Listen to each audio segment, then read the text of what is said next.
guys. So, ayan. Mahuhuha nga pala tayo ng papaya.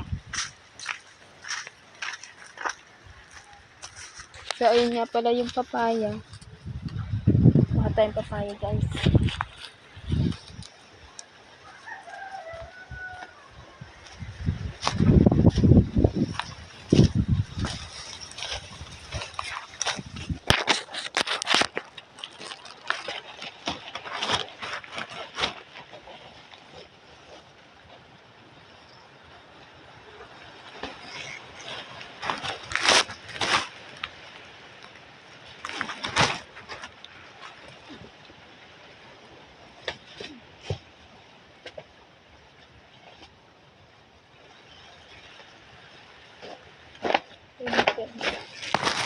Pinadaog ng aso. Sabi po, ito na yung papaya, guys. Babush.